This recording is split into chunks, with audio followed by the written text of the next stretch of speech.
একেবারে পোলাওয়ের সাথে যদি থাকে এরকম গরুর গোস্তের পাতলা ঝোল। মাপুরা ভাইরা তো সকালবেলা নাস্তা পানি খাওয়া শেষ করে দেখেন এক বালতি কাপড় দিচ্ছে আপুরা ভাইয়ারা, অনেকগুলো কাপড় জমে গেছিল। এই দিলাম, আর বাহিরে অনেক রোদ। এই দেখেন বাইরের দিকে একটু দেখাই। ছাদে এখন পর্যন্ত উঠি নাই, ছাদ কেমন তাও জানি না। আর হচ্ছে ছাদে যাবো না, কারণ মুরব্বী আছে, একবার নিয়ে যেতে চাইলে আবার বারবার যাওয়ার জন্য বায়না করবে। আপুরা ভাইয়ারা এই যে কাপড়গুলো সব নাড়ি দিচ্ছি। এই দেখেন সবগুলো কাপড় নাড়ি দেওয়া শেষ, আরও কয়েকটা আছে, এখন ওই পাশে বারান্দাটাতে দেবো নাড়িয়া। তা পুরো ভেড়ে যে বারান্দায় আসলাম, এখানে কিছু কাপড় নাড়ি দিলাম। আর এই দেখেন মুরব্বি, আমার সাইকেল রাখা, আর এখানে মুরব্বির গাড়ি রাখা। মুরব্বি ঘুম থেকে উঠে আগে এই বারান্দায় আসবে, বুঝছে না পুরো ভেড়া, মানে ঘুম থেকে উঠে আগে তার ওখানে যাওয়া লাগবে। তা আজকে যেহেতু জুম্মাবার, শুক্রবার, গরুর গোস্ত ভিজাই রাখছে পুরা ভাইয়ারা। আর এখনও যে পোলাও রান্না করবো, গরুর গোস্তটা যে ওখানে রাখি গেছি, পেছনে ফেরগুলি রাখছি। এখন হচ্ছে ঝরঝরা করে একটু পোলাও রান্না করবো। তো চলে না পুরা ভাইয়ারা পোলাও রান্না করি। আর গোস্তটা আজকে খালি ঝোল করবো আলু দিয়ে, কারণ বাচ্চারা ঝোল খুব পছন্দ করে, কোনো বুড়ে টুড়ে কিছু করবো না, খালি ঝোল করবো। তাহলে দেরি কিসের জন্য পুরা ভাইয়ারা চলেন রান্না লাগি যাই। পুরা ভাইয়ারা যে গরম পানি বসাই দিলাম, আর এদিকে পেঁয়াজ লাল লাল করে ভাজি নিচ্ছি, আর এদিকে পোলাইয়ের চালটা আমি সুন্দর করে ধুয়ে রাখছি আর কি। তারপরে ভাইয়ারা এই যে দারুচিনি, লং, এলাচ, তারপরে হচ্ছে গোলমরিচ দিয়ে দিলাম। আর চালটাও সুন্দর এখন ভাজবো শুধু। আর পেঁয়াজটা আমার লাল লাল হয়ে গেছে, আমি চালটা দিয়ে দেবো। এখন চালগুলো সব ঢালি দেবো পুরা ভাইয়ারা।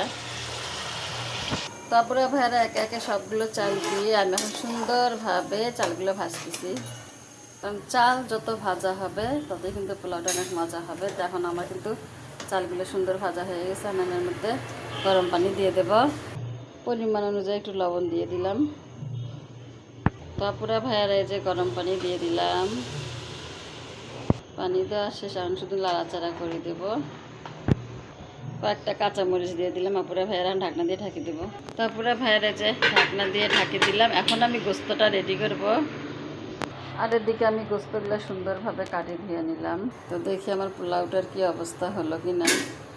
তো দেখেন আমার কিন্তু পোলাওটা হয়ে গেছে আপুরা ভাইয়ারা।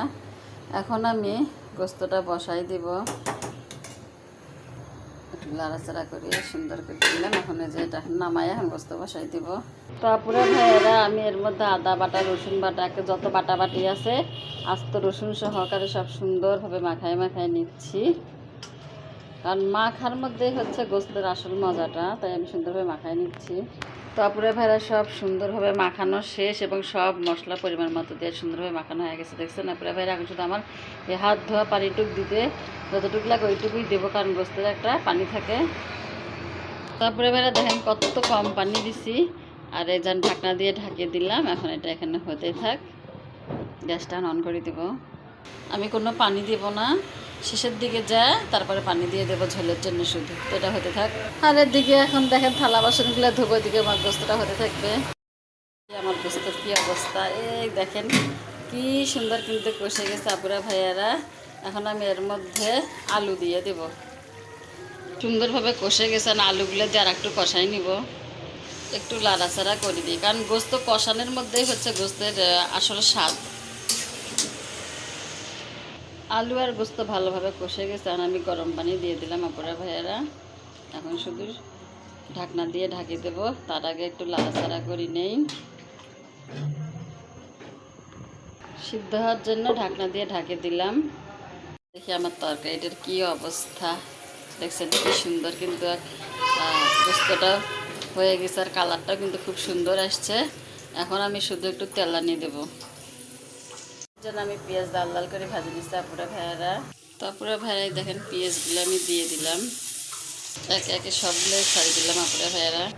একটু নাড়াচাড়া করে দেবো, এখন শুধু একটু গরম ভাজা মশলা গুঁড়ো দিয়ে দেবো। তারপরে ভাইয়ারা যে একটু মশলার গুঁড়ো দিয়ে দিলাম।